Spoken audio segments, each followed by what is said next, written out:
fais écrire du pont, je suis très plein ici à Paris-le-Monial, c'est ma 3e année.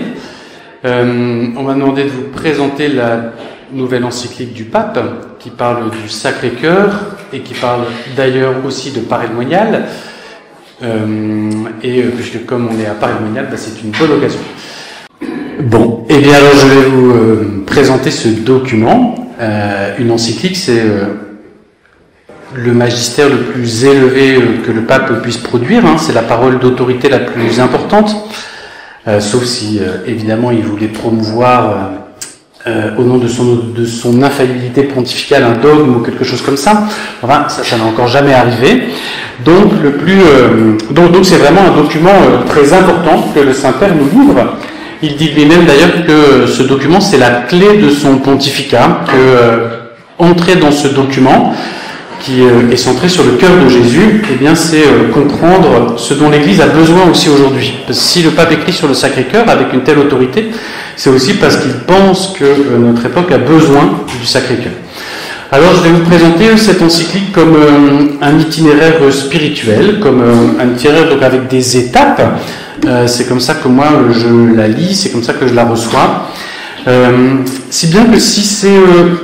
on peut dire la conséquence de ça, si c'est un itinéraire spirituel, ça veut dire que c'est pas quelque chose, c'est pas un document qui nous est donné pour être lu et une fois qu'on a fini le livre, voilà, c'est terminé, quoi. Je l'ai lu, je sais ce qu'il y a dedans, quoi.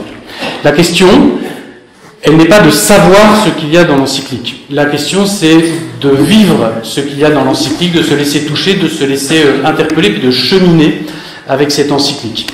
Je ne sais pas si certains d'entre vous ont déjà fréquenté les exercices spirituels de saint Ignace de Loyola. C'est un petit livre qu'on peut lire, mais le lire, ça n'a aucun intérêt. Ce qui est important, c'est de faire la retraite. Et faire la retraite, ça demande 30 jours.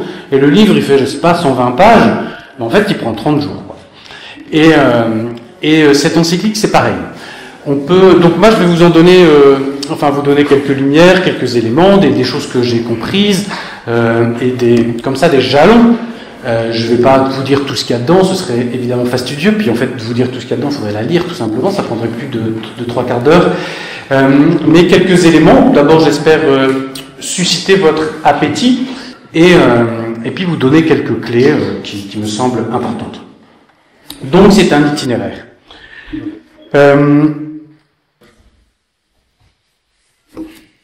L'expérience de Dieu est au cœur de cette encyclique. Et l'encyclique s'appuie sur cette expérience qui est au cœur de la vie de l'Église, mais aussi elle la propose. Elle propose de faire cette expérience. D'ailleurs, l'encyclique ne commence pas par une parole de Jésus qui serait qui serait bienvenue en fait.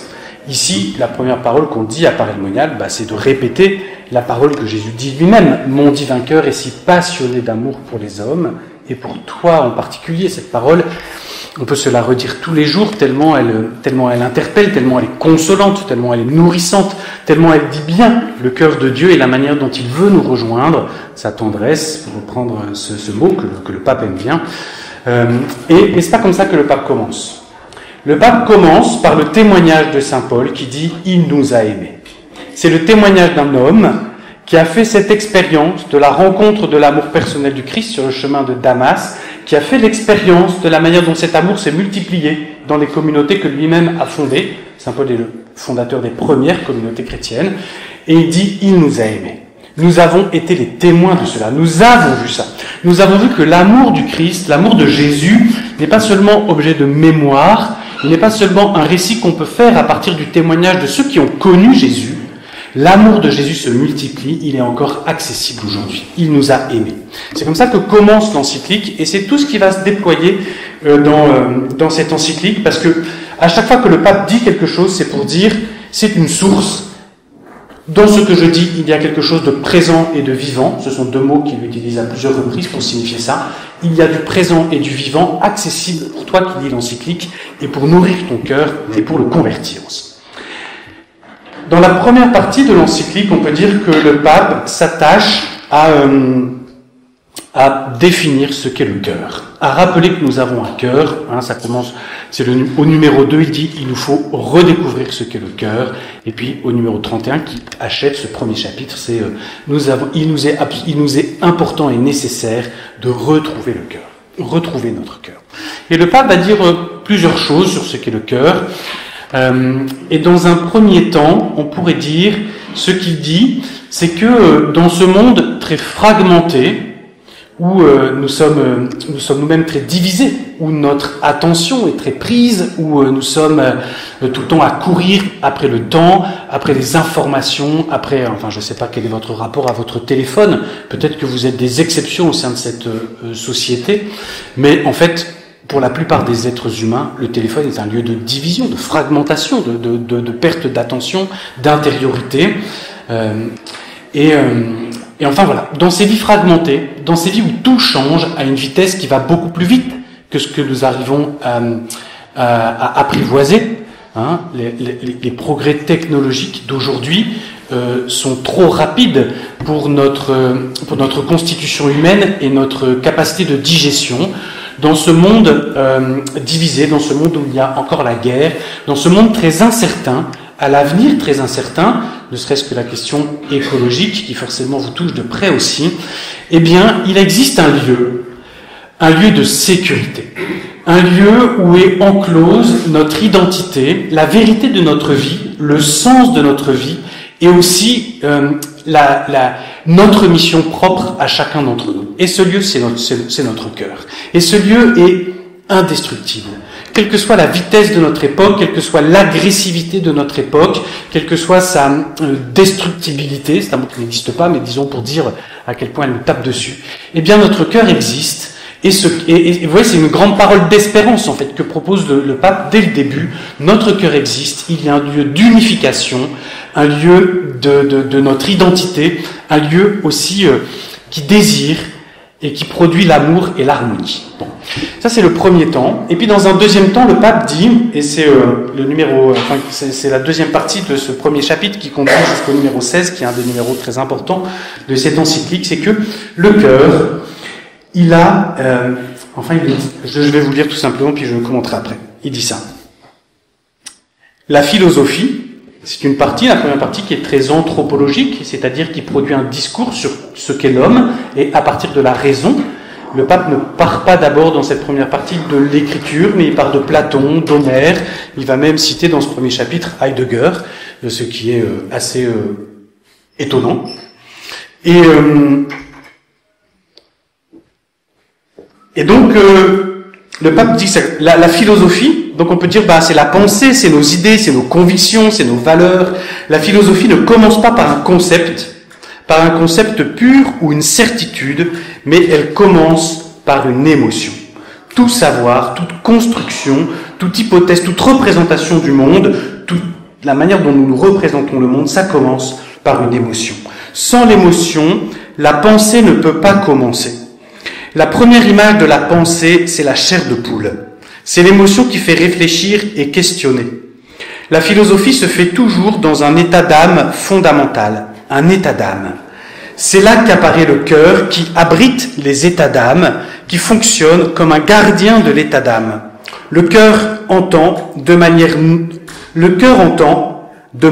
métaphorique, ça veut dire que c'est pas une image. Le cœur entend la voix silencieuse de l'être, se laissant modérer et déterminer par elle. Donc le pape dit que le cœur c'est comme une faculté d'intuition, il est le décodeur et ce qui entre immédiatement en connivence avec le fond de l'être. Et alors il le dit comme ça avec ces mots et je ne sais pas si j'arrive bien à vous faire percevoir ou si lui, à travers ces mots, arrive à nous percevoir ce qu'il sent, mais moi ce que je sens derrière ça c'est cette manière qu'on a de...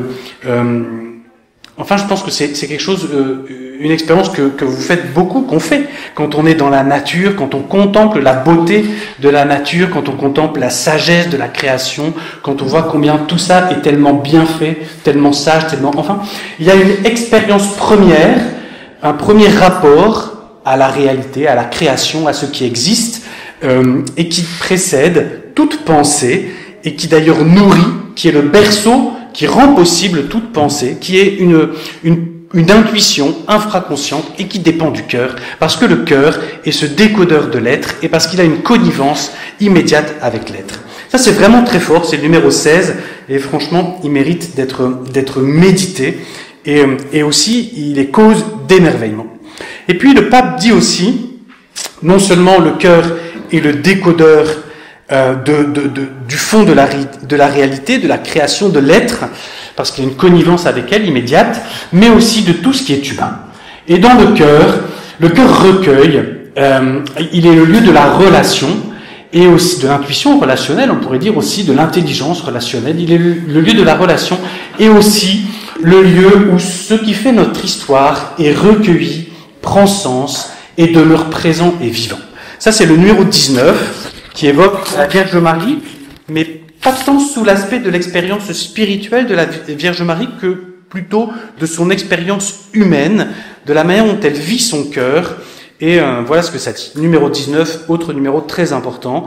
Le cœur est également capable d'unifier et d'harmoniser l'histoire personnelle, qui semble fragmentée en 1000 morceaux, mais où tout peut avoir un sens. Si on regarde nos histoires, on peut voir quand même de manière immédiate, on voit surtout des événements qui se succèdent, avec aussi des accidents, avec des choses qui paraissent absurdes, qui n'ont pas de sens, des choses qui ont été profondément blessantes, et puis d'autres qui juste se juxtaposent. Et le pape dit non. Dans le cœur, justement, l'histoire personnelle, ce parcours de notre vie où en fait tout est unifié par nous-mêmes, parce que c'est notre histoire, et qui semble fragmentée en 1000 morceaux, mais dans le cœur, tout peut avoir un sens. Comme Marie, il s'agit de dialoguer avec les expériences conservées en y réfléchissant dans son cœur, en leur donnant du temps, et aussi s'examiner soi-même, réfléchir, dialoguer avec soi-même. Comme Marie, il s'agit de conserver avec soin, et ce qu'elle conservait n'était pas seulement la scène qu'elle voyait, il ne s'agit pas seulement de souvenirs, il ne s'agit pas seulement comme d'un film qu'on repasserait, il ne s'agit pas seulement de scènes, mais aussi de ce qu'elle ne comprenait pas encore, mais qui était présent et vivant dans l'attente de tout rassembler dans son cœur.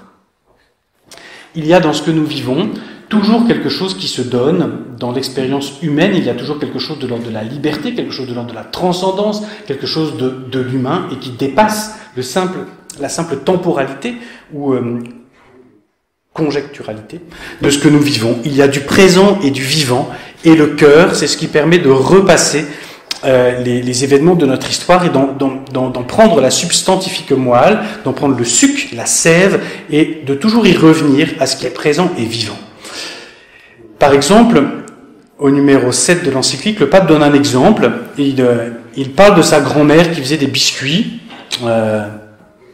je pense que c'est des beignets, enfin ouais c'est ça, de la pâte qu'on plonge dans l'huile bouillante comme ça, et puis ça gonfle, et alors on a des très gros biscuits, mais qui en fait sont pleins de vide, quoi.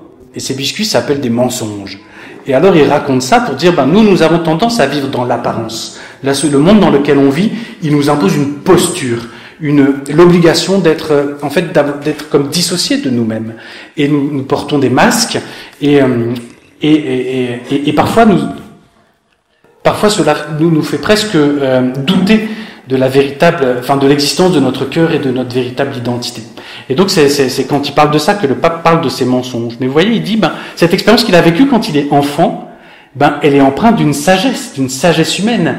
Lui, il a vécu ça, il était petit, et aujourd'hui, dans une encyclique, qui va parler à toute Église universelle, il raconte un souvenir d'enfance avec sa grand-mère, pour dire, il y a dans ce souvenir d'enfance une expérience humaine, en fait universelle, quelque chose qui est présent et qui est vivant de l'humanité, et qui peut être partagé avec tous. Le cœur, c'est ce qui a la capacité de recueillir les événements de notre histoire et d'y décoder ce qui est universel, ce qui est nourrissant, ce qui est sagesse, etc. Et puis, donc le cœur recueille le fond de l'être, de la création, il recueille tout ce qui est humain, le cœur est aussi capable de Dieu, capable d'entendre la voix de Dieu, et il devient, on pourrait dire, pour reprendre ces mots-là, qui sont des mots qui sont de moi, pas du pape, mais il devient décodeur de la voix de Dieu, parce que notre cœur est en connivence immédiate avec la voix de Dieu. Et là c'est le numéro 24 qui est très important, où le pape dit ça,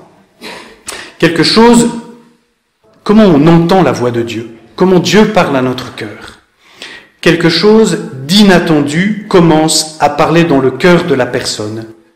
Quelque chose qui naît de l'inconnaissable et qui enlève la surface de ce qui est connu et même s'y oppose. Quelque chose qui prend à rebrousse-poil nos habitudes, ce qui nous est familier, ce qui nous est habituel. La voix de Dieu, elle bouscule toujours. Elle est la voix de l'autre avec un grand A et qui vient provoquer, parce que c'est une rencontre qui amène quelque chose de nouveau, d'inconnu et même de bousculant. C'est l'origine d'un nouvel ordonnancement de la vie à partir du cœur. Il ne s'agit pas de discours rationnels qu'il faudrait mettre en pratique en les faisant passer dans la vie. Il s'agit de l'inconnu du cœur. L'émotion, c'est le mot qu'il donne et que donne saint Ignace dans l'exercice spirituel, à ces mouvements du cœur qui viennent de l'esprit. L'émotion, qui sont les irruptions d'une volonté de Dieu et d'une volonté du cœur. Et là, les deux sont unis. Il y a, le pape utilise le singulier, une volonté de Dieu et une volonté du cœur, qui n'en sont qu'une, qui restent différentes de la réalité présente. Et on voit que ces motions, elles relèvent de l'affectivité spirituelle d'un senti, d'une expérience éprouvée, et qui précède tout discours. Donc le cœur, organe de l'être, le cœur, organe de l'humain, le cœur aussi, organe qui permet d'entendre la voix de Dieu. Et enfin, dans ce premier chapitre, le pape dit aussi comment le cœur est source de fécondité. Nous avons tous le désir que notre vie, elle soit féconde, que notre vie, elle porte du fruit. Et le premier fruit que souligne le pape, c'est que notre cœur, il produit de l'amour et de l'harmonie. Il produit de la communion. Il produit de la vie. Alors ça, c'est le premier chapitre de l'encyclique, qui est un chapitre donc très centré sur qu'est-ce que c'est qu'être un homme, qu'est-ce que c'est qu'avoir un cœur, comment fonctionne notre cœur. Et ce chapitre, il mérite vraiment de s'y arrêter, de prendre le temps de le peser et de le laisser aussi se déposer en nous. Le deuxième chapitre, ça va être de contempler un cœur parfait. C'est de contempler le cœur de Jésus. Je dirais qu'il y a deux défis dans ce chapitre, mais j'ai pas encore suffisamment regardé pour être sûr qu'il honore ces deux dimensions. Mais il faudrait normalement pouvoir dire comment le cœur de Jésus est un cœur parfait, c'est-à-dire comment, au fond, il illumine et comment il illustre la première partie. On a décrit ce qu'est un cœur d'homme. Jésus a un cœur d'homme. Comment, justement, son cœur est immédiatement en lien, comme ça, avec l'être, avec l'humain, avec Dieu. Bon. Et puis aussi, au fond, notre cœur, il est celui qui est capable de rencontrer les autres cœurs. Et donc, le cœur de Jésus se donne aussi dans cette rencontre. Et comme le cœur est source d'amour, il produit la communion, il produit la vie, le cœur de Jésus est aussi manifesté comme ça. Il se présente à nous comme l'objet de la rencontre. Et alors, le pape regarde comment l'amour de Jésus se manifeste dans l'Évangile, à travers comment son cœur se donne à voir, à travers les attitudes de Jésus, et il regarde les gestes de Jésus, le regard de Jésus, et aussi quelles sont les paroles de Jésus. Ce sont les trois grands moments qui correspondent. Voilà. Et donc nous sommes invités d'abord à contempler les gestes de Jésus, car le Christ montre, il donne à éprouver son amour bien plus qu'il n'en parle. Et c'est un peu tout le défi de cette encyclique, c'est qu'elle est écrite avec des mots, ce sont des paroles, c'est un texte, donc quelque chose qui parle d'abord à l'intelligence, et alors que le pape ne cesse de répéter que ce qu'il veut, c'est à travers ces mots qui passent par notre intelligence, la seule chose qu'il veut, c'est parler à notre cœur. Et du coup, ce qu'il essaie de nous dire, je ne suis pas en train de vous faire un discours, je suis en train de vous montrer quelque chose que vous pouvez éprouver, dont vous pouvez faire l'expérience. Et c'est ainsi qu'il parle aussi de Jésus. Jésus n'a pas fait des grands discours, il n'a pas fait d'abord, il a aussi, mais il n'a pas fait d'abord des grands discours pour dire son amour, mais il a montré son amour à travers ses gestes, à travers sa tendresse, à travers ses regards, à travers sa posture, sa douceur, son humilité. Bon. à travers sa proximité. Le pape écrit par exemple, « Le Seigneur connaît la belle science des caresses. La tendresse de Dieu ne nous aime pas avec des mots. Il s'approche de nous, et proche de nous, il nous donne son amour avec toute la tendresse possible. »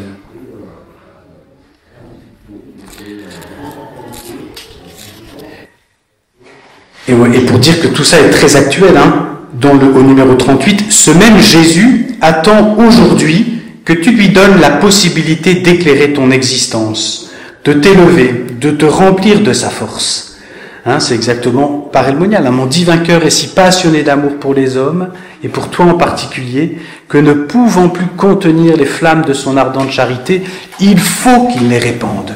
Ce même Jésus attend aujourd'hui, il faut qu'il les répande, que tu lui donnes la possibilité d'éclairer ton existence, de t'élever, de te remplir de sa force. Il trouve toujours un moyen de se manifester dans ta vie pour que tu puisses le rencontrer.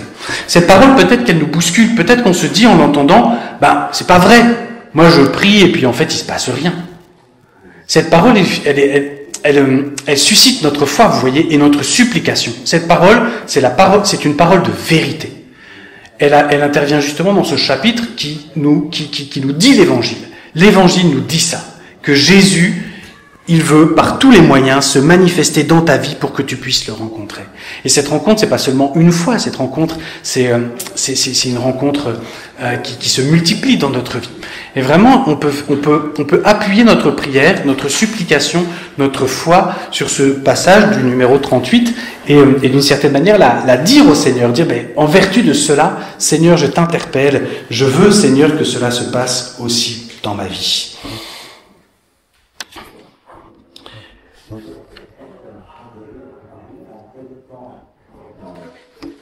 Et puis, c'est très beau aussi, le pape explicite comment le cœur de Jésus est attentif à chacun d'entre nous, comment il se connecte à nous, comment il nous connaît. Il y a vraiment de très beaux passages, par exemple, le numéro 41. Il est attentif à nous, il est capable de reconnaître chaque bonne intention, chaque bonne petite action que nous faisons. Jésus est attentif de telle sorte qu'il admire les choses bonnes qu'il reconnaît en nous. Jésus est dans l'admiration. Vous vous souvenez peut-être, c'est le passage du centurion, Jésus admire, jamais je n'ai vu une telle foi en Israël. Jésus admire la foi de ce centurion, de ce païen, ou bien le père Étienne en parlait tout à l'heure, où il faisait allusion tout à l'heure dans l'homélie. Jésus est au temple, et puis il voit tous ces gens qui passent, qui mettent leurs offrandes dans le trésor, et tout d'un coup, il voit cette femme qui ne paye pas de mine, que personne n'a repéré. Elle met ses 2 piécettes, et là Jésus se lève, il interpelle tout le monde, ses apôtres, et dit « Regardez, là il s'est passé quelque chose ». Et Jésus admire la générosité de cette femme, parce que pas seulement la générosité, elle a donné tout ce qu'elle avait pour vivre. Jésus admire cela. Jésus a de l'admiration pour nous, et pour ses bonnes intentions, pour ses petites actions, qui parfois restent très cachées. Et dans notre vie, beaucoup de choses restent cachées. Beaucoup de choses, au fond, que nous essayons de bien faire, et que nous essayons de bien faire parce que nous avons des convictions, restent finalement sans lumière, et parfois même, on a le sentiment sans effet. Jésus est attentif, il connaît tout cela, et Jésus est dans l'admiration. Qu'il est beau de savoir que si les autres ignorent nos bonnes intentions, ou les choses positives que nous faisons, Jésus ne les ignore pas, au contraire, il les admire. Et ça, c'est un fruit de son cœur, de ce cœur qui se connecte à nous, qui connaît ce qui est bon dans notre cœur.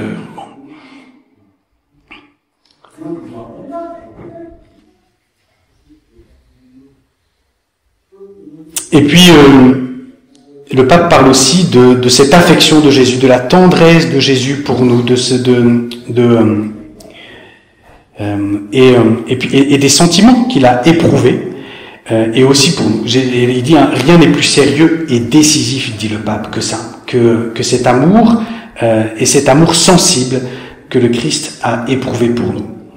Comme notre cœur veut aimer, pour produire de l'harmonie, le cœur de Jésus veut aimer et aime. Il crée cette harmonie si nous nous laissons rejoindre par lui. Ça, c'est le 2e chapitre, un très beau chapitre qui mérite aussi d'être médité, d'être contemplé, de s'y arrêter, parce qu'il ouvre notre regard à une lecture de l'Évangile où nous nous connectons dans cette lecture à ce qui est présent, à ce qui est vivant, à savoir l'amour tendre, doux de Jésus pour nous, pour chacun d'entre nous. Et puis arrive alors le 3e chapitre de l'encyclique. Le 3e chapitre, on pourrait dire, c'est une présentation, une définition de ce qu'est la dévotion au Sacré-Cœur. Ça explicite ce qu'est la dévotion au Sacré-Cœur. Et il y a plusieurs éléments que le pape donne. Je vais passer assez vite sur cette partie-là. En tout cas, il rappelle que forcément, ça passe par une image, mais c'est pour dire qu'il y a quelque chose de réel. Le fond de cette dévotion, c'est pas une invention, ou c'est pas... non, c'est que le cœur de Jésus existe, le cœur de Jésus est toujours à l'œuvre, le cœur de Jésus, c'est un cœur humain, à travers lequel tout l'amour de Dieu s'est dit, à travers des sentiments humains. Et c'est ça qui est très beau pour nous, parce que nous sommes si quelqu'un nous dit qu'il nous aime, mais qu'il ne manifeste jamais son amour, qu'il n'y a pas d'affection, qu'il n'y a pas de geste, qu'il n'y a pas de preuve d'amour, au bout d'un moment, cet amour, c'est comme s'il n'existait pas, tout simplement. L'amour, nous avons besoin de le sentir, nous avons besoin de l'éprouver. Je ne sais pas comment c'est pour vous, mais moi, je vis en communauté. Parfois, je dis à mes frères, mais vous savez, peut-être vous m'aimez, mais je ne le ressens pas du tout en ce moment. Il faut que vous fassiez quelque chose, là. Et moi aussi, je suis bien obligé de reconnaître que je dis que je les aime, mais bon, parfois, ça reste très théorique. Et que si je veux, quand je me dis, oui, l'amour du prochain, c'est quand même un appel primordial auquel Jésus m'appelle, si je veux que ça existe, comment je commence à le mettre en œuvre, comment je fais sentir à mon frère qu'il a de l'importance pour moi, que je suis attentif à lui. Enfin, il ne peut pas y avoir d'amour qui ne passe pas par notre chair, qui ne passe pas à la fois par notre corps et par notre affectivité. Et ça, le pape le rappelle avec beaucoup d'importance, et je vais y revenir un peu plus. Et donc, il y a une réalité, la réalité d'un cœur humain qui nous a aimés, et tout l'amour divin est passé et arrivé jusqu'à nous par la caresse de Dieu, par la caresse de Jésus, pour reprendre des mots que le pape aime bien. Donc il y a quelque chose de réel, et c'est pour ça qu'il y a une image, c'est pour ça qu'il y a un culte, c'est pour ça qu'il y a, que c'est matériel, parce que ça s'appuie sur quelque chose d'existant, de réel. Bon. Et le pape insiste aussi, comme je l'ai dit, sur l'importance de l'affectivité. C'est quelque chose que le pape, parce que c'est aussi très présent dans les exercices spirituels, qu'il est lui-même un jésuite, parce qu'il est aussi un sud-américain, parce qu'il est pétri par la dévotion populaire et qu'il veut remettre au cœur de l'Église, dans une Église qui a quand même été très marquée par l'esprit occidental, qui est un esprit très cérébral, et que le pape, lui, il veut remettre du cœur, il veut remettre la vérité de la dévotion populaire. La dévotion populaire, et c'est le sens de la foi, c'est quelque chose qui ne vient pas d'abord de discours, de choses qu'on a réfléchies, mais c'est le débordement du cœur. Et le pape dit, il y a là une vérité, il y a quelque chose qui se donne des fruits de l'Esprit Saint, et on doit prendre ça au sérieux. On ne peut pas juste balayer ça d'un revers de main en disant c'est de la piété de bonnes femmes ou de petites vieilles, c'est pas sérieux. Le pape, au contraire, dit il y a là le témoignage du cœur, et c'est très important. Et cela est lié aussi à la vie de l'affectivité. Et le pape dit ça de Jésus. Ces sentiments humains deviennent le sacrement, c'est-à-dire signe et instrument. Signe, ça veut dire, quand on le voit, on comprend quelque chose, c'est un signe. Instrument, ça veut dire que c'est pas seulement un signe qui reste extérieur, mais que ça produit bien quelque chose. Ces sentiments humains deviennent le sacrement d'un amour infini et définitif. Je vous lis là le numéro 60. Son cœur n'est donc pas un symbole physique qui n'exprimerait qu'une réalité purement spirituelle ou séparée de la matière. Un regard tourné vers le cœur du Seigneur contemple une réalité physique, sa chair humaine, qui permet au Christ d'avoir des émotions et des sentiments bien humains, comme nous, quoique entièrement transformés par son amour divin. La dévotion doit atteindre l'amour infini de la personne du Fils de Dieu, Donc la dévotion doit atteindre l'amour infini de la personne du Fils de Dieu. La dévotion, elle est à Dieu, elle est pour adorer Jésus, une personne divine, et pour toucher son amour divin, son amour éternel. La dévotion doit atteindre l'amour infini de la personne du Fils de Dieu. Mais nous devons dire que cet amour est inséparable de son amour humain. Et nous sommes aidés en cela par l'image de son cœur de chair. Parfois nous pensons que moins il se passe de choses dans notre prière, plus notre prière est parfaite. Que la prière, c'est ce moment où il se passe absolument rien, de vide. Pas du tout ça la prière. C'est pas du tout ça. Dans la prière, c'est normal qu'il y ait le mouvement aussi de notre humanité et donc aussi de notre affectivité. Ici, le pape parle d'abord de la manière dont Jésus nous aime. Il dit le cœur de Jésus, qui est toujours vivant, qui est toujours le cœur de Jésus, et donc qui est actuel, il nous aime avec des sentiments humains. Dans ces sentiments passe son amour infini. Et même ces sentiments sont le sacrement de cet amour infini. Ça veut dire que ressentir l'amour de Jésus, en ressentir quelque chose, eh bien c'est quelque chose qu'on peut demander, c'est quelque chose qui se passe aussi. Quand, le pape cite d'ailleurs Saint Jean de la Croix, qui est le plus grand des mystiques, celui qui s'est le plus méfié certainement des pièges, des sentiments, et bien pourtant, lui aussi, son cœur est débordant d'une très grande sensibilité. Ça interroge aussi la manière dont nous-mêmes, nous disons que nous aimons Dieu. Mais comment nous l'aimons? Si j'aime ma femme, et que jamais je lui offre de fleurs, que jamais je lui dis que je l'aime, que jamais mon cœur déborde pour elle, qu'il n'y a jamais d'affection, qu'il n'y a pas de geste, qu'il n'y a pas de tendresse, qu'il n'y a pas... je peux toujours l'aimer, ça sert à rien. Enfin, de toute façon, c'est pas bon. Mais Jésus, c'est pareil. Comment aimons-nous le bon Dieu? Que faisons-nous pour lui? Comment lui montrons-nous? Évidemment, il y a le temps qu'on lui donne, par exemple. Ça, c'est déjà très important. Mais dans les gestes que nous posons, dans les cadeaux que nous lui faisons, dans la manière dont nous essayons aussi d'émouvoir notre cœur, ça interroge aussi tout ça. Cela qualifie énormément nos propres sentiments, nos propres affections. L'amour ne peut se départir d'expressions d'affection sensible, il ne peut se départir de tendresse. C'est aussi, et le pape en fait une priorité, c'est aussi cela que signifie le cœur de Jésus. La théologie, et particulièrement la théologie occidentale, c'est un peu différent par exemple en Amérique du Sud, où la théologie argentine a développé toute une théologie, précisément un discours à partir de Dieu et sur Dieu autour de la dévotion populaire, mais chez nous c'est encore très ténu. La théologie est assez allergique à ça. Et ce fut donc précisément le rôle de la religiosité populaire que de se rendre sensible à cela, de l'exprimer, de le vivre et de le rendre vivant. Conclusion, pour avoir accès à l'amour absolu, l'amour divin, l'amour du cœur de Jésus, il nous faut engager nos sentiments, notre affectivité. Non pas garder des cœurs distants, des cœurs froids, des cœurs durs, mais des cœurs tendres, des cœurs compatissants. Et cela est vrai aussi envers autrui, parce que comme dit Jésus, celui qui dit qu'il aime Dieu mais qui n'aime pas son frère, c'est un menteur. La mesure de l'amour que nous avons pour Dieu, c'est l'amour que nous avons pour autrui.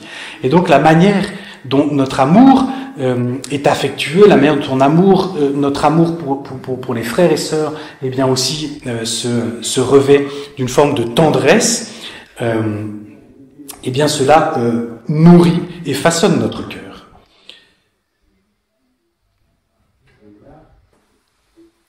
Quand nos sentiments, comme notre affectivité, quand cela croît, quand nos sentiments croissent et se laissent purifier, évidemment, l'amour divin croît lui aussi dans la même mesure. Tout comme pour le Christ. Dans ses saints et nobles sentiments, ceux du Christ, dans ses saints et nobles sentiments, dans sa tendresse, dans le tressaillement de son affection humaine, toute la vérité de son amour divin et infini se manifeste. C'est précisément dans son amour humain, et non pas en nous éloignant, que nous trouvons son amour divin. C'est pourquoi en entrant dans le cœur du Christ, nous nous sentons aimés par un cœur humain, plein d'affection et de sentiments comme le nôtre. J'espère que cela vous parle.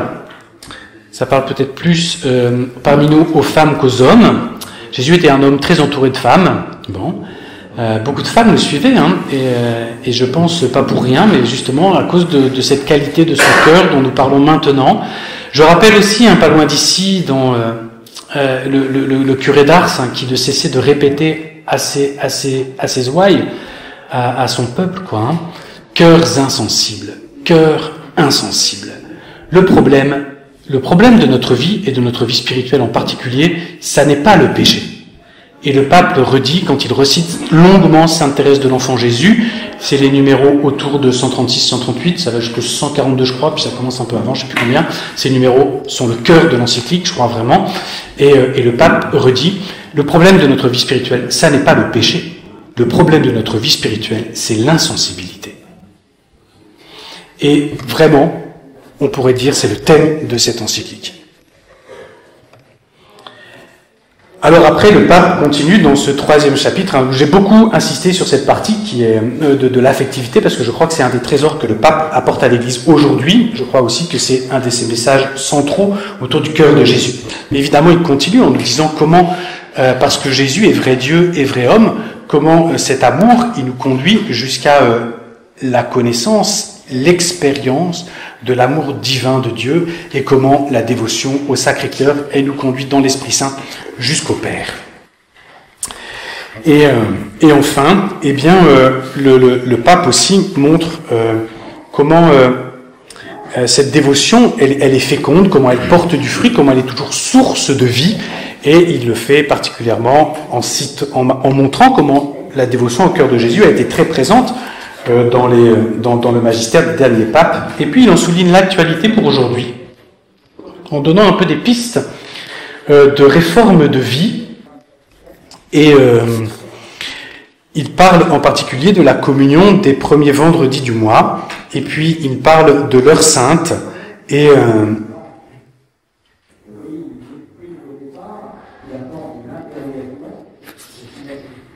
puis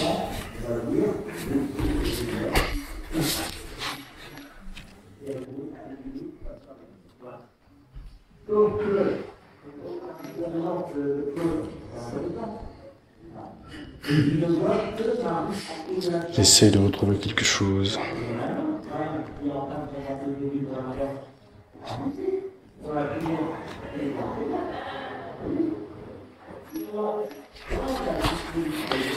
Il dit que cette dévotion, elle est particulièrement importante aujourd'hui parce qu'il discerne, et c'est son magistère de pasteur, de premier pasteur de l'Église que de le faire, il discerne que dans l'Église d'aujourd'hui, nous avons tendance, en tout cas il y a une tentation, au dualisme et au gnosticisme. Le dualisme, ça veut dire, c'est la séparation du corps et de l'âme, et de dire au fond, la foi c'est d'abord la question de l'âme, et elle n'implique pas tellement notre humanité. Ça concerne notre cœur, notre âme, notre esprit, et puis on va à la messe, tout ça, mais ça ne touche pas notre humanité. Et donc il y a une forme de séparation entre la vie de foi et la vie quotidienne, notre vie d'homme, Et aussi le gnosticisme, c'est de dire tout vient du savoir. Ce qui est important dans la foi, c'est de connaître. Et et c'est comme ça que saint Ignace commence les exercices spirituels, c'est le numéro 2, ce n'est pas d'en savoir, beaucoup qui nourrit l'âme, qui vient toucher l'âme, mais c'est de sentir et de goûter les choses intérieurement. C'est pas d'en savoir beaucoup qui nourrit l'âme, c'est pas ça qui nous fait avancer.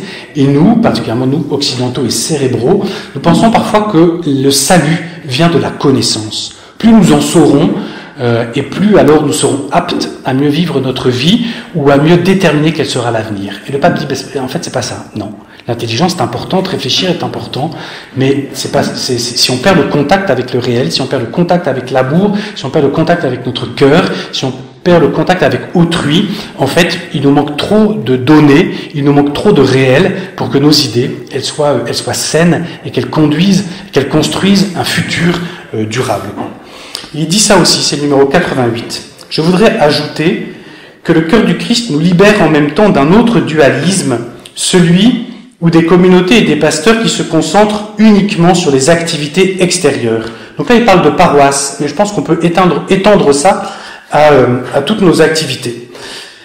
Donc il se concentre uniquement sur les activités extérieures, les réformes structurelles dépourvues d'évangile, les organisations obsessionnelles, les projets mondains, les réflexions sécularisées, les propositions qui se présentent comme des prescriptions que l'on veut parfois imposer à tous. Il en résulte souvent un christianisme qui oublie la tendresse de la foi, la joie du dévouement au service, la ferveur de la mission de personne à personne, la fascination pour la beauté du Christ, la gratitude passionnée pour l'amitié qu'il offre et pour le sens ultime qu'il donne à la vie. Il s'agit d'une autre forme de transcendantalisme trompeur, tout aussi désincarné. Là, il parle donc de la vie de paroisse, où on peut mais moi je pense qu'on peut parler aussi exactement de la vie agricole avec ça. On peut être obsédé par des organisations, par des projets, par des réflexions sécularisées, se donner à fond dans des activités extérieures. Des propositions qui se présentent comme des prescriptions que l'on veut parfois imposer à tous. On pense qu'on a la bonne idée, il faut l'imposer à tout le monde, Bon, eh bien, le pape dit, où elle est la tendresse dans tout ça? Où est la joie de la gratuité, la joie du service? Est-ce qu'il reste encore de la relation de personne à personne? Est-ce qu'il reste encore la fascination pour la beauté du travail, la beauté de la création, Est-ce qu'il reste une gratitude passionnée pour l'amitié, etc. Ce paragraphe, je crois qu'on peut vraiment aussi le lire, et le cœur de Jésus, retrouver le cœur, permet de recentrer les choses, de refonder en vérité pour construire un avenir durable et un avenir humain, un avenir qui soit selon la volonté de Dieu.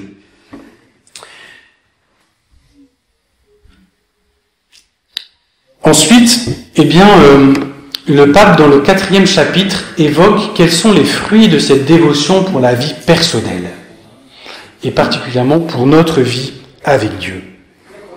Comment nous pouvons boire à notre tour, comment cette dévotion, elle nous fait boire au cœur de Jésus. Il parle de la parole de Dieu en soulignant deux aspects principaux de ce qu'on peut dire du cœur de Jésus. Le cœur de Jésus est source de vie, source de grâce, source des sacrements, source de l'Esprit Saint. Et aussi le cœur de Jésus est le lieu de la rencontre, il est le siège de l'amour de Dieu et le lieu de la rencontre de cet amour. Ce sont les deux choses que le pape retient et il montre comment, cette réalité, il se dit dans l'Écriture, elle a été à de nombreuses reprises effective dans l'Église. Comment le cœur de Jésus a été à de nombreuses reprises source de vie, source de grâce dans la vie de l'Église. Évidemment, tout ça pour que nous nous laissions interpeller, qu'on se dise, moi aussi, je veux que le cœur de Jésus soit source de vie, source de grâce dans ma vie, et je veux moi aussi entrer dans ce cœur qui est le siège de l'amour divin pour y vivre la rencontre de l'amour personnel de Jésus. Et puis, le pape présente 4 grandes figures qu'il présente ici, puis qu'il représente après, qui sont 4 grands saints qui sont les 4 grands exemples, grands amis du Sacré-Cœur que le pape donne pour voir comment la vie personnelle peut être transformée par le cœur de Jésus. Il présente Saint François de Sales, et dans la figure de Saint François de Sales, il y a à la fois comment l'amour de Jésus rejoint notre quotidien, mais aussi comment l'amour du cœur de Jésus nous pose comme personne unique sous le regard de Dieu. Et quand nous nous approchons du cœur de Jésus, nous découvrons cela, que Jésus pose un regard unique sur nous, que nous avons un poids unique dans le regard de Dieu, que Jésus nous regarde et qu'il nous confie une mission unique, que notre relation avec lui elle a quelque chose d'unique, que quand Jésus nous regarde, il ne voit que nous. Il y a ensuite, on pourrait dire Père Monial, Sainte Marguerite Marie et Saint Claude, mais surtout Sainte Marguerite Marie, et puis les paroles ici, mais que vous avez déjà entendues, que je ne vais pas rappeler. Il y a Saint Charles de Foucauld, que le pape retient, parce que il y a eu une connivence toute unique entre le cœur de Jésus et le cœur de Charles, où le cœur de Charles s'est donné avec une ferveur inégalée au cœur de Jésus et l'a laissé. Et le fruit de ça, c'est la fraternité universelle. Et le cœur produit ça, de la fraternité. Le cœur produit cette fraternité universelle, et à travers l'exemple de Saint Charles de Foucauld, cela nous est manifesté. Et puis, il y a principalement Sainte Thérèse de l'Enfant Jésus, particulièrement l'interpellation à la confiance et à l'abandon. Et là, je vais vous faire un peu plus. C'est vraiment très beau. Ça mérite d'être repris abondamment. Ce sont les numéros 133 à 142. Là, au numéro 136, le texte le plus important, dit le pape, le texte le plus important pour comprendre le sens de sa dévotion au cœur du Christ est sans doute la lettre qu'elle écrivit 3 mois avant sa mort à son ami Maurice Bellière.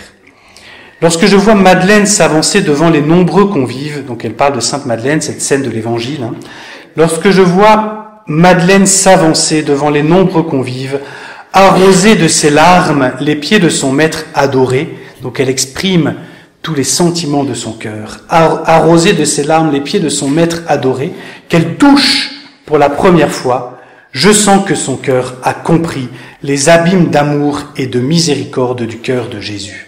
Et que toute pécheresse qu'elle est, ce cœur d'amour est non seulement disposé à lui pardonner, mais encore à lui prodiguer les bienfaits de son intimité divine, à l'élever jusqu'au plus haut sommet de la contemplation. Ah, mon cher petit frère, depuis qu'il m'a été donné de comprendre aussi l'amour du cœur de Jésus, je vous avoue qu'il a chassé de mon cœur toute crainte. Le souvenir de mes fautes m'humilie, me porte à ne jamais m'appuyer sur ma force, qui n'est que faiblesse, mais plus encore, ce souvenir me parle de miséricorde et d'amour.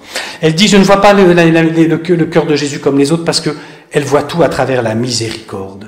Vraiment, c'est ce secret de miséricorde. Mais vous voyez, tout ce passage est important parce que ça parle des sentiments de Marie-Madeleine qui s'approche de Jésus, qui touche Jésus et qui voit bien que le chemin de ses fautes va devenir le chemin que Jésus va pas seulement s'arrêter à lui donner le pardon, mais qui va lui prodiguer les bienfaits de son intimité divine. Le chemin de sa conversion, le chemin de ses fautes, devient le lieu par lequel Jésus va pouvoir la faire entrer dans sa plus grande intimité. Ce qui lui plaît, numéro 138, ce sont que des citations de Thérèse, ce qui lui plaît, c'est de me voir aimer ma petitesse et ma pauvreté. C'est l'espérance aveugle que j'ai en sa miséricorde. Voilà mon seul trésor. Comprenez que pour aimer Jésus, être sa victime d'amour, plus on est faible, sans désir ni vertu, plus on est propre aux opérations de cet amour consumant et transformant. C'est la confiance, et rien que la confiance, qui doit nous conduire à l'amour. La confiance et l'abandon. Ne rien avoir en propre, ne pas avoir de force, ne pas s'appuyer sur ses qualités, mais être le plus disponible possible pour l'œuvre du cœur de Jésus. Ce chapitre 4, c'est l'œuvre du cœur de Jésus, cette œuvre dans l'histoire de l'Église, cette œuvre aussi dans nos vies personnelles, la vie de ces grands saints, et puis aussi jusqu'à nous, le pape nous interpelle aussi pour dire, dans notre propre vie aussi, à nous, il s'agit que le cœur de Jésus porte son fruit. Voilà, le chapitre 4, ça aussi, parce que l'œuvre du cœur de Jésus, évidemment, le sommet de cette œuvre, c'est la croix. Et en fait, donc, bien, il y a aussi à constater que si nous pouvons vivre notre cœur, si nous pouvons ouvrir notre cœur à l'amour de Jésus, si nous pouvons choisir la dévotion au cœur de Jésus, c'est-à-dire la dévotion à la totalité de l'Évangile, parce que c'est la synthèse de l'Évangile, si nous pouvons choisir l'amour et de livrer notre vie à l'amour, c'est parce que Jésus a donné sa vie pour nous.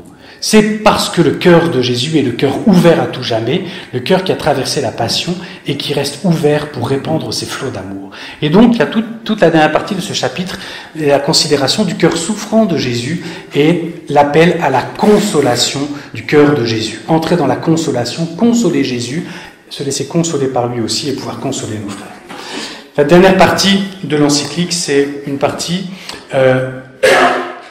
Autant le 4e chapitre, c'est comment Jésus donne sa vie pour que nous puissions nous-mêmes nous livrer à l'amour, et donc plus la fécondité de la passion. Le dernier chapitre, c'est la résurrection. Comment l'amour de Jésus veut rayonner dans ce monde. Et ça se termine avec une dernière partie qui est rendre le monde amoureux. Mais vraiment, cette partie, elle s'attache à dire, nous sommes les canaux de l'amour de Jésus. L'amour de Jésus veut passer par nos cœurs. Notre liberté, elle peut s'opposer à ça. Elle peut dire, moi je ne veux pas de l'amour.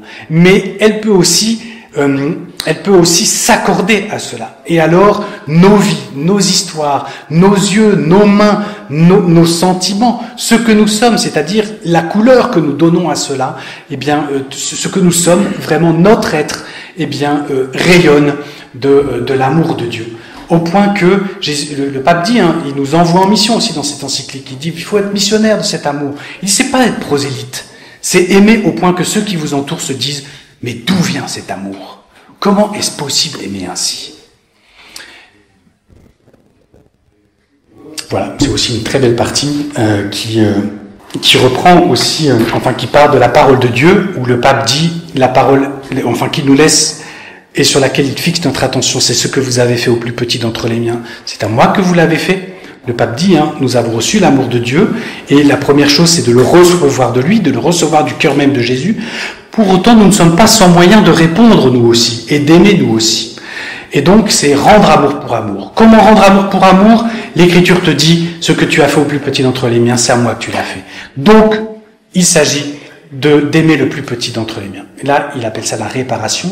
Il parle d'abord de la réparation sociale, et ça vaudrait le coup de le lire, parce que il parle des sociétés aliénées, il parle de la structure de péché, il parle de ce monde qui marche sur la tête, et qui, dans ses structures, et dans son aliénation, fait que, au lieu de promouvoir l'humain, au lieu de promouvoir la création, au lieu de promouvoir ce qui est bon, en fait, il écrase cela, et donc, il dit, à partir du cœur de Jésus, il nous est possible de réformer, justement. Nous avons ce devoir même de réparer et de réformer, de remettre l'amour là, et de remettre l'homme, et de remettre le cœur de l'homme qui a un cœur, au cœur de ce monde qui est parfois criminel. Et puis ensuite, il dit, ce qui est plus profond encore, c'est la blessure du cœur. Il nous invite à vivre le pardon les uns avec les autres. Et puis enfin, il parle aussi de la manière dont nous pouvons, la plus belle réparation, c'est-à-dire la plus belle réponse au cri de Jésus sur la croix, j'ai soif, ou à cette demande qu'il fait à la Samaritaine, donne-moi à boire. La plus belle réponse, et donc la plus belle réparation, la meilleure façon de rendre amour pour amour, c'est d'ouvrir nous-mêmes nos cœurs à ce que l'amour de Jésus puisse passer, d'être vraiment des canaux de cet amour, comme la Vierge Marie, comme Thérèse, qui s'offre un amour miséricordieux, il le rappelle là. Et puis voilà. Je vous lis simplement la fin, et j'arrête avec ça. 2 petits extraits qui sont issus des numéros 215 et 216, et qui reprennent cette interpellation du pape qui nous envoie en mission. Et être missionnaire, qu'est-ce que ça veut dire pour lui? Ça veut dire accueillir l'amour et répandre cet amour. Le pape nous dit, ton cœur, de lui-même, il veut aimer, il veut produire de la fraternité, il veut produire de l'harmonie, il veut produire de la communion. Si tu veux être raccord avec toi-même, si tu veux être centré avec toi-même, alors il faut laisser jaillir l'esprit, dirait saint Paul, il faut laisser jaillir ce mouvement. Seul son amour rendra possible une nouvelle humanité. Nous voulons une nouvelle humanité, nous voulons un nouveau rapport à la création, un nouveau rapport au travail, un nouveau rapport à la terre, un nouveau rapport à l'humanité. Seul son amour rendra possible une nouvelle humanité. C'est le numéro 219, et j'achève avec des extraits des 215 et 216. Celui qui ne remplit pas sa mission sur terre ne peut pas être heureux. Il devient frustré. Alors, laisse-toi envoyer, laisse-toi conduire par lui, là où il veut que tu ailles. Jésus le mérite. Si tu l'oses, il t'éclairera, il t'accompagnera et te fortifiera. Et tu vivras une expérience précieuse qui te fera beaucoup de bien.